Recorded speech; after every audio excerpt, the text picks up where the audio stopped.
Hello students, हम कर रहे हैं class 10th chemical reaction and equation की एमसीक्यूज। चलिए आप मेरे साथ करिए। फर्स्ट क्वेश्चन है आपका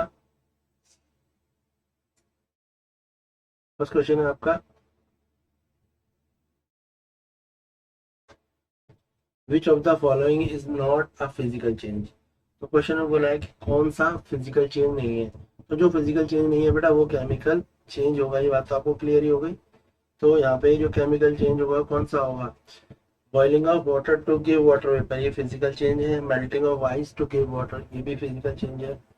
और dissolution of salt and water, यानी सॉल्ट को वाटर में डिसॉल्व करना, ये भी फिजिकल चेंज है, क्योंकि आप फिजिकल प्रोसेस से इन्हें रिवर्स कर सकते हैं। मगर कंबंसन ऑफ एलपीजी, एलपीजी को एक बार अगर आप बंद कर देंगे तो उसको आप फिजिकल प्रोसेस से रिवर्स नहीं कर सकते। तो इसका ऑप्शन कौन सा होगा? ऑप्शन डी होगा। क्लियर है? Option D. नेक्स्ट है आपका the following reaction is the example of. तो यहाँ पे रिएक्शन है, अमोनिया को रिएक्ट करा गया है ऑक्सीजन के साथ, और जो प्रोडक्ट है वो नाइट्रोजन ऑक्साइड और वाटर है। तो हाइड्रोजन यहाँ से क्या हुई है? ठीक है, रिड्यूस हुई है। ठीक है, इसलिए यहाँ पर ये क्या होगी? एक डिस्प्लेसमेंट रिएक्शन होगी।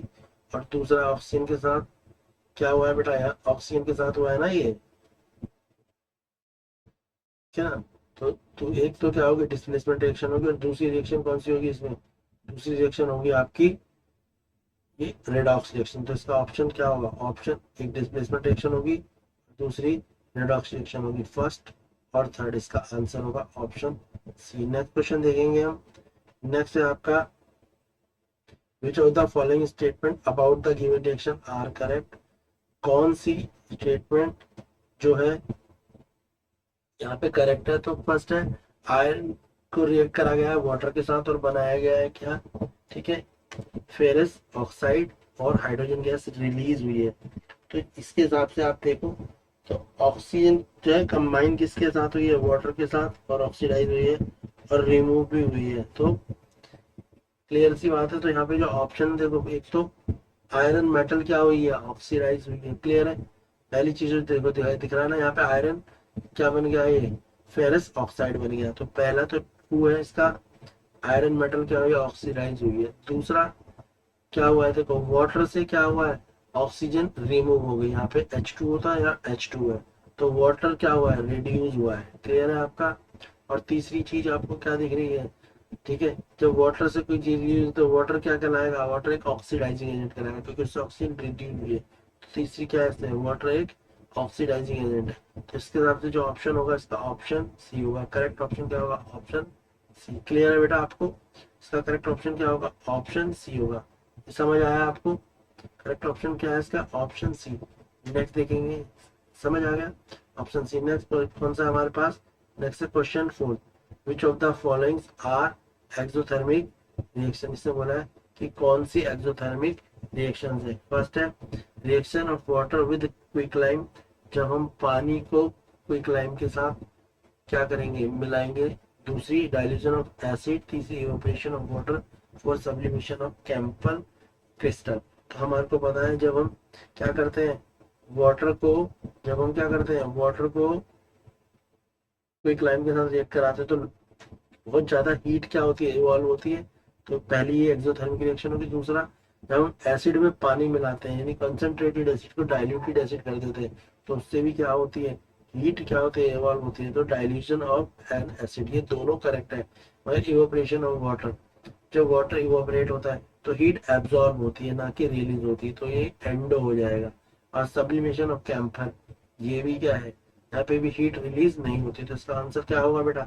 इसका आंसर होगा आपका, और क्या होगा इसका आंसर? इसका आंसर होगा आपका फर्स्ट और सेकंड वाला जो ऑप्शन है वो इसका आपका आंसर होगा। ठीक है, तो इसके हिसाब से जो आप इसका आंसर है फर्स्ट और सेकंड इसका करेक्ट है, तो इसका आंसर क्या हो जाएगा? इसका आंसर हो जाएगा आपका ए। क्लियर है बेटा यहाँ तक?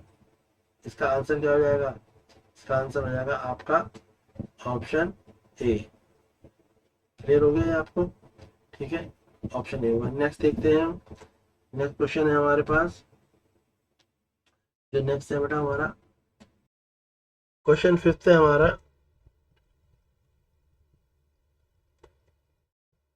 क्वेश्चन 5 में बोला है 3 beakers A, B, C, each containing 25 ml of water were taken. A small amount of sodium hydroxide, anhydrous, copper sulfate and sodium chloride were added. इन बीकरों में A, B, C जो बीकर हैं उनमें ये चीजें डाली गई हैं। क्या डाला है? सोडियम हाइड्रोक्साइड, कॉपर सल्फेट और सोडियम क्लोराइड डाला गया है। It was observed that there was an increase in the temperature of solution containing in beaker A and B. जो बीकर A और B है उनका जो टेम्परेचर है बढ़ने लगा है में, और जो C था उसका जो टेम्परेचर है वो कम हो रहा है। Which of the following statements are true or correct? तो देखो बेटा, ये बात तो क्लियर होगी ना। तो अभी कहना क्या चाह रहा है? ये कहना चाह रहा है जो इसके ऑप्शन है, इसके ऑप्शन को अगर हम देखें ध्यान से, इसके ऑप्शन क्या कह रहे हैं? इसके ऑप्शन के हिसाब से क्या होगा? अगर टेम्परेचर बढ़ रहा है, इंक्रीज हो रहा है, तो क्या है? वो एक्सोथर्मिक रिएक्शन होगी, यानी ऑप्शन ए होगा। और टेम्परेचर घट रहा है तो वो क्या होगी? एंडोथर्मिक रिएक्शन होगी। क्योंकि एक्सोथर्मिक रिएक्शन में क्या होता है? हीट निकलती है, रिलीज होती है, और एंडोथर्मिक में क्या होती है? हीट एब्जॉर्ब होती है। तो ए और बी से क्या हो रही है? हीट रिलीज हो रही है, तो वो एक्सोथर्मिक है। और जो सी बीकर है वो हीट को एब्जॉर्ब कर रहा है, तो एंडोथर्मिक रिएक्शन है। इसके कारण जो इसका ऑप्शन होगा वो कौन सा ऑप्शन होगा?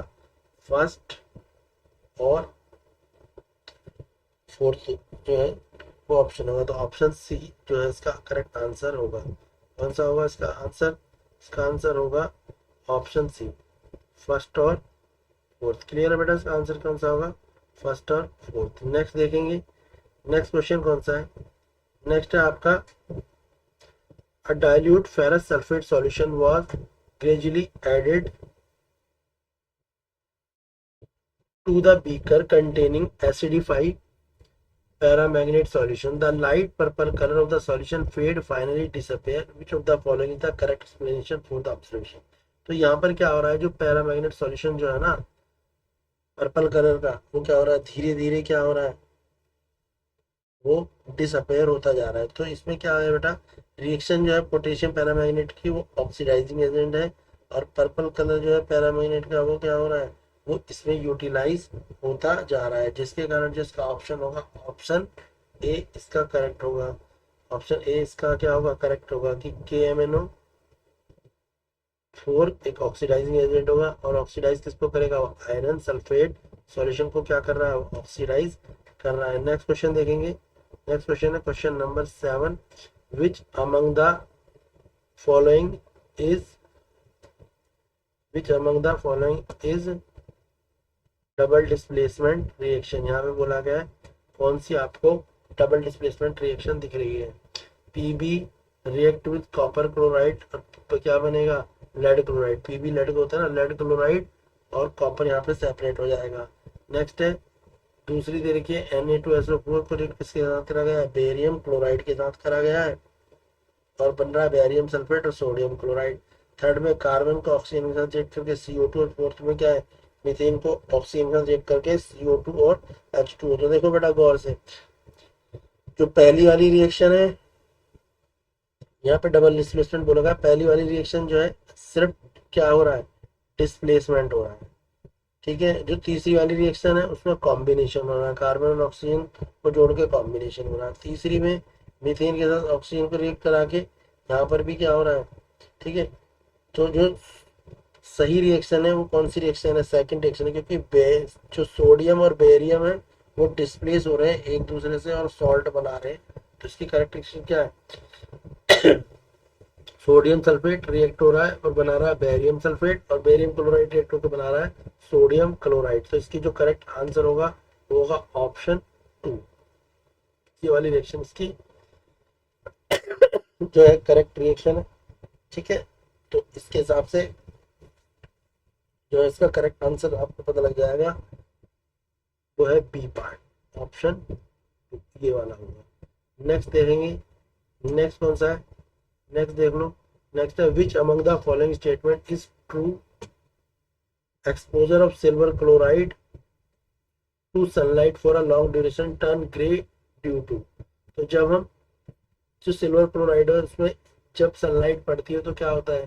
धीरे धीरे जो है उसका जो कलर है वो कैसा हो जाता है, ग्रे हो जाता है। तो इसके पीछे का जो रीजन है वो क्या है यहाँ पे, तो इसका रीजन है बेटा कि जो सिल्वर क्लोराइड है वो डिकम्पोज हो जाता है, ठीक है ना। तो सिल्वर क्या हो जाता है, डिकम्पोज हो जाता है किसमें, सिल्वर क्लोराइड में। तो एक्सपोजर से क्या होता है, जो फॉर्मेशन है सिल्वर की, डिकम्पोजिशन हो जाती है किसमें, सिल्वर क्लोराइड में। तो इसका ऑप्शन क्या होगा, ऑप्शन 1 होगा इसका, ये इसका ऑप्शन होगा, यानी ऑप्शन ए होगा। नेक्स्ट देखेंगे हम, नेक्स्ट है हमारे पास क्वेश्चन नंबर, नेक्स्ट क्वेश्चन है हमारा क्वेश्चन नंबर 9 है,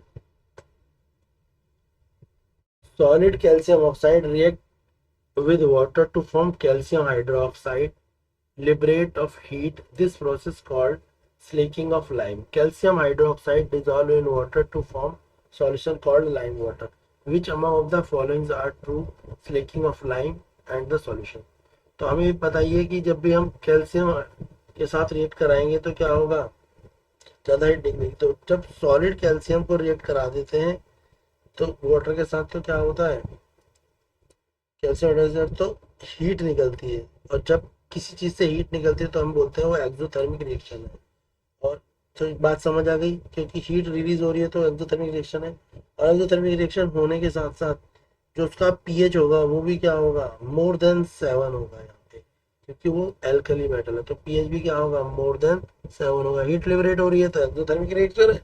और उसके अलावा क्या है, ये एल्कलाइन है, एल्कलाइन के कारण इसका जो पीएच है वो भी क्या होगा, मोर देन 7 होगा। इसके हिसाब से इसका ऑप्शन क्या होगा, ऑप्शन बी होगा, ऑप्शन बी यानी सेकंड और थर्ड। क्लियर है, तो इसका ऑप्शन कौन सा हो जाएगा, ऑप्शन बी, सेकंड और थर्ड इसका ऑप्शन होगा। तो ऑप्शन बी इसका करेक्ट आंसर होगा। क्लियर है, नेक्स्ट देखेंगे हम, नेक्स्ट है हमारे पास barium chloride on reacting with ammonium sulphate to form barium sulphate and ammonium chloride, which of the following correctly representation. बिल्कुल पता लग रहा है, बेरियम क्लोराइड को जो अमोनियम सल्फेट के साथ रिएक्ट कराया तो यहाँ पे बेरियम सल्फेट हो गया, यानी अमोनिया का जो सल्फेट था वो बेरियम के साथ चला गया, और जो बेरियम के साथ क्लोराइड जुड़ा हुआ था वो अमोनिया के साथ चला गया। तो रिएक्शन कौन सी है यहाँ पे, एकदम देखते ही हमारे को पता लग रहा है कि ये रिएक्शन है हमारे पास, कौन सी रिएक्शन है, ये रिएक्शन है हमारे पास डबल डिस्प्लेसमेंट रिएक्शन। तो ऑप्शन कौन सा है इसका, ऑप्शन सी है इसका, डबल डिस्प्लेसमेंट रिएक्शन है। कौन सी रिएक्शन है, डबल डिस्प्लेसमेंट रिएक्शन। इसका आंसर क्या हो जाएगा, इसका आंसर हो जाएगा ऑप्शन सी, क्योंकि पता लग गया ना कि यहाँ पे क्या हो रहा है, डिस्प्लेसमेंट हो रही है, ठीक है ना, और दोनों में डिस्प्लेसमेंट हो रही है। नेक्स्ट देखेंगे question number 11, electrolysis of water is the is a decomposition reaction the mole of the ratio of hydrogen and oxygen। तो हमें को पता ही है वाटर में कितने मोल, वाटर का फॉर्मूला क्या होता है, वाटर का फॉर्मूला होता है H2O। तो वाटर में हाइड्रोजन के कितने होते हैं, हाइड्रोजन के 2 होते हैं, और ऑक्सीजन का कितना होता है भाई, रेशियो 1 होता है। तो इसका आंसर भी क्या हो जाएगा, इसका आंसर हो जाएगा 2:1। आंसर क्या हो जाएगा, 2:1। ऑप्शन बी होगा इसका, जो 2:1 वाला। क्लियर है, नेक्स्ट देखेंगे क्वेश्चन नंबर 12। क्वेश्चन नंबर 12 में क्या बोला हुआ है, क्वेश्चन नंबर 12 में बोला है, क्वेश्चन नंबर 12 देखो बेटा, क्वेश्चन नंबर 12 में आपको क्या बोला है, क्वेश्चन नंबर 12 में बोला है which is an endothermic process. Endothermic process कौन सा होगा, जिसमें हीट एब्जॉर्ब होगी। एक्सोथर्मिक क्या होगा, जिसमें हीट लिबरेट होगी, निकलेगी। एंडोथर्मिक क्या होगा, जिसमें हीट एब्जॉर्ब होगी। तो हीट एब्जॉर्ब किस में होती है, तो हमें पता है हीट एब्जॉर्ब कहाँ कहाँ होती है, जब कोई चीज सॉलिड से गैस में बने या लिक्विड से गैस बने तो हीट एब्जॉर्ब होती है। तो सॉलिड से गैस या लिक्विड से गैस यानी सब्लिमेशन। तो इसमें एक तो एंडोथर्मिक रिएक्शन कौन सी हो गई, सब्लिमेशन रिएक्शन हो गई। दूसरी कौन सी होती है, इवोपरेशन। इवोपरेशन में भी क्या होती है, हीट एब्जॉर्ब होती है। बाकी डाइल्यूशन ऑफ सल्फ्यूरिक एसिड ये एक्सोथर्मिक रिएक्शन है, क्योंकि जब आप क्या करोगे, सल्फ्यूरिक एसिड में पानी डालोगे तो हीट निकलेगी, ठीक है, ऐसे कंडेंसेशन में। तो इसमें सब्लिमेशन और इवोपरेशन ऑफ वाटर ये दोनों क्या है, एक एंडोथर्मिक रिएक्शन है। ये बात क्लियर हो गई बेटा आपको, ये दोनों क्या है, एंडोथर्मिक रिएक्शन है। सब्लिमेशन ऑफ आइस ये एंडोथर्मिक है, और इवोपरेशन ऑफ वाटर तो करेक्ट ऑप्शन जो सेकंड और फोर्थ पे दिखा रहा है ऑप्शन डी का करेक्ट होगा। नेक्स्ट क्वेश्चन देखेंगे, क्वेश्चन नंबर 13। क्वेश्चन नंबर 13 क्या कह रहा है? क्वेश्चन नंबर 13 है in the double displacement reaction between in the double displacement reaction between aqueous potassium iodide and aqueous lead nitrate, a yellow precipitate of lead iodide is formed. While performing the activity, if lead nitrate is not available, हम एक activity कर रहे हैं जिससे potassium iodide और aqueous lead nitrate है, एक yellow precipitate बन रहा है किसका? लेड आयोडाइड का। मगर जब हम ये एक्टिविटी कर रहे हैं तो लेड नाइट्रेट वहां पे नहीं है, तो बताओ हम उसकी जगह किस चीज को यूज कर सकते हैं? तो देखो हमारे को कुछ बातें ध्यान रखनी पड़ेंगी यहाँ पे। सबसे पहले तो हमें पता होना चाहिए कि जो लेड आयोडाइड है वो हमारे को जरूरत होती है कंपाउंड को बनाने के लिए, और वहाँ पे लेड होना चाहिए। जब लेड नहीं है तो अमोनियम नाइट्रेट और पोटेशियम सल्फेट का तो यहाँ पर कोई काम है ही नहीं, इनकी कोई जरूरत नहीं है। ठीक है, तो हमें ये समझ लो ये दोनों तो किसी काम के है नहीं, ये दोनों किसी काम के है नहीं। बचे कौन से दोनों? एक बचा आपके पास लेड सल्फेट और एक बचा लेड एसीटेट। लेड सल्फेट क्या हो इनसॉल्युबल है, यानी वो किसी के साथ सॉल्युबल नहीं होगा, तो हमारा काम किससे चलेगा? Lead acetate. तो इसका ऑप्शन क्या हो जाएगा? Lead acetate. ठीक है, क्लियर है? ऑप्शन समझ आ गया? लेड एसीटेट क्यों है? क्योंकि इन दोनों का यहाँ पे काम है नहीं और लेड सल्फेट इनसॉल्युबल है, इसलिए लेड एसीटेट इसका करेक्ट ऑप्शन होगा। नेक्स्ट क्वेश्चन देखेंगे बेटा हम। नेक्स्ट क्वेश्चन है हमारा क्वेश्चन नंबर 14 है हमारा, which of the following gas can be used to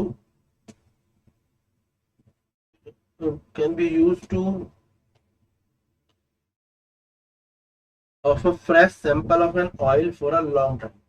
हमें कौन सी गैसों का यूज करते हैं जिससे हमारी कोई भी खाने की चीज जो है काफी समय तक ताजा रहे? तो हमने सुना है कि चिप्स के पैकेटों में नाइट्रोजन गैस होती है, तो एक तो नाइट्रोजन गैस का हम यूज कर सकते हैं। दूसरा जो खाने की चीजों को फ्रेश रखती है वो होती है हीलियम गैस।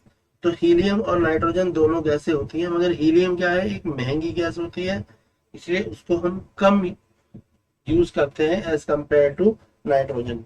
तो आपका जब भी क्वेश्चन में पूछा जाएगा कि कौन सी गैस होती है जो खाने को फ्रेश रखती है, तो आपका आंसर होगा हीलियम और नाइट्रोजन। और अगर हीलियम कहीं पर नहीं दिया हुआ है तो नाइट्रोजन भी हो सकता है, क्योंकि हीलियम क्या है? एक महंगी गैस होती है, यानी कॉस्टली गैस होती है। क्लियर बेटा? इसका आंसर क्या है? Option D. नेक्स्ट क्वेश्चन है आपका क्वेश्चन 15 दे रखा है which of the following is used to preparation of oxygen gas is liberated.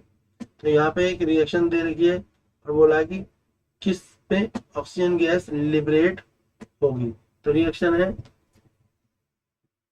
ठीक है, तो इस अकॉर्डिंगली हम अगर देखें तो यहाँ पे जो होगी वो क्या क्या होगी? यहाँ पे रिएक्शन कौन सी दिख रही है हमारे को? यहाँ पे हमारे को दे रखा है एक सिंगल क्या है प्रोडक्ट है जो ब्रेक डाउन होकर टू रिएक्टेंट बना, वो सिंगल रिएक्टेंट है ब्रेक डाउन होकर टू प्रोडक्ट बना रहा है, एक पोटेशियम क्लोराइड बना रहा है और एक ऑक्सीजन गैस बना रहा है। ठीक है, तो जिस दो चीजें बना रहा है ना, तो इसके हिसाब से ये क्या है? एक ये डीकम्पोजिशन रिएक्शन है, और डीकम्पोजिशन रिएक्शन क्या होती है? वो एंडोथर्मिक रिएक्शन होती है। ये कौन सी रिएक्शन है? डीकम्पोजिशन रिएक्शन है। कॉम्बिनेशन रिएक्शन कौन सी होती है? एक्सोथर्मिक होती है। कॉम्बिनेशन रिएक्शन में तो जो रिएक्टेंट होते हैं वो मिलकर एक प्रोडक्ट बनाते हैं, रेस्पिरेशन उसका एग्जांपल है। पर यहाँ पर क्या है? एक रिएक्टेंट ब्रेक डाउन होकर टू प्रोडक्ट बना रहा है, तो ये रिएक्शन आपको देखने से पता लग रहा है डीकम्पोजिशन रिएक्शन है, और डीकम्पोजिशन रिएक्शन को ही हम एंडोथर्मिक रिएक्शन बोलते हैं। और यहाँ पे पूछा हुआ है कि बताओ, तो यहाँ हम बोल देंगे डीकम्पोजिशन रिएक्शन, और कौन सी है ये? Endothermic in nature. ठीक है, तो इसके हिसाब से ही कौन सा होगा? ऑप्शन ए हो जाएगा। ठीक है, तो इसका ऑप्शन क्या होगा? ऑप्शन ए होगा इसका। नेक्स्ट क्वेश्चन देखो। ठीक है, इसे देख के ही आपको पता लग रहा है। नेक्स्ट है which of the following process involve in chemical reaction. कोई भी केमिकल रिएक्शन में कौन से प्रोसेस इन्वॉल्व होते हैं? तो जनरली आपको पता है केमिकल रिएक्शन जब होती है तो क्या होता है। ठीक है, तो यहाँ पर हमारे को जो तीनों रिएक्शन है उनमें हमें कोई भी केमिकल प्रोसेस नहीं दिख रहा है। जैसे storing of oxygen gas cylinder under pressure, ये फिजिकल चेंज है। लिक्विफाइंग ऑफ एयर, ये भी फिजिकल चेंज है। या पेट्रोल को चाइना डिश में रखना, ये भी फिजिकल चेंज है। मगर heating copper wire in the presence of air at high temperature, ये आपका क्या है, एक केमिकल रिएक्शन दिख रही है, तो इसका ऑप्शन डी होगा। ठीक है, क्योंकि ये तीनों क्या है, रिवर्सेबल चेंज है। फर्स्ट सेकंड थर्ड ये तीनों ही क्या है, रिवर्सेबल चेंज है। और रिवर्सेबल चेंज क्या होते हैं, रिवर्सेबल चेंज क्या होते हैं, फिजिकल चेंज होते हैं। तो केमिकल चेंज कौन सा होगा इसमें, ऑप्शन डी होगा। नेक्स्ट क्वेश्चन देखेंगे, question number 17, in which of the following chemical reaction represent the correct state and the product involve in the reaction at the temperature. तो यहाँ पर देखो ये बोला है कि जो ये रिएक्शंस हो रही हैं इनको देखते हुए आपको बताना है कि ये जो है एक रूम टेम्परेचर पे कौन सी रिएक्शन करेक्ट होती है। तो जो रूम टेम्परेचर के अकॉर्डिंगली अगर हम देखेंगे तो हमारे को दिखाई देगा रूम टेम्परेचर पे हाइड्रोजन गैस की फॉर्म में होती है, ऑक्सीजन गैस की फॉर्म में होती है, और पानी पानी की ही फॉर्म में होता है, लिक्विड की ही फॉर्म में होता है रूम टेम्परेचर पे। इसके अकॉर्डिंगली इसका ऑप्शन सी जो है वो करेक्ट होगा, ऑप्शन सी करेक्ट होगा। क्योंकि ऑप्शन सी में लिखा हुआ है ये गैस है, ये गैस है, और ये क्या है, लिक्विड है। बाकी में ये ऑप्शन जो है करेक्ट नहीं आ रहा, तो इसके लिए ये ऑप्शन सी इसका करेक्ट होगा। ठीक है, और इसकी बैलेंसिंग भी आप देख रहे हैं। नेक्स्ट क्वेश्चन नंबर 18 देखेंगे। क्वेश्चन नंबर 18 है, which of the following are the combination reaction. तो कॉम्बिनेशन रिएक्शन क्या होती है आपको पता ही है, जब दो रिएक्टेंट से एक प्रोडक्ट बनता है तो उसे बोलते हैं कॉम्बिनेशन रिएक्शन। तो यहाँ पे कॉम्बिनेशन मैग्नीशियम ऑक्साइड के साथ क्या हो रहा है, वाटर को रिएक्ट करा रहे हैं। तो मैग्नीशियम ऑक्साइड के साथ जब वाटर को रिएक्ट करा रहे हैं तो क्या बन रहा है, मैग्नीशियम हाइड्रोक्साइड बन रहा है। तो एक कॉम्बिनेशन रिएक्शन है। दूसरा, एल्यूमिनियम के साथ ऑक्सीजन को रिएक्ट करा के बना रहे हैं क्या, ठीक है, एल्यूमिनियम ऑक्साइड। तो ये भी एक कॉम्बिनेशन रिएक्शन है। क्लियर है यहाँ पे। तो जिसका करेक्ट आंसर है वो ऑप्शन जो है डी होगा, सेकंड और थर्ड। क्लियर है बेटा। तो ये आपको एमसीक्यू समझ आ गए, इसका आंसर क्या होगा, ऑप्शन डी होगा। क्लियर है यहाँ तक, ठीक है।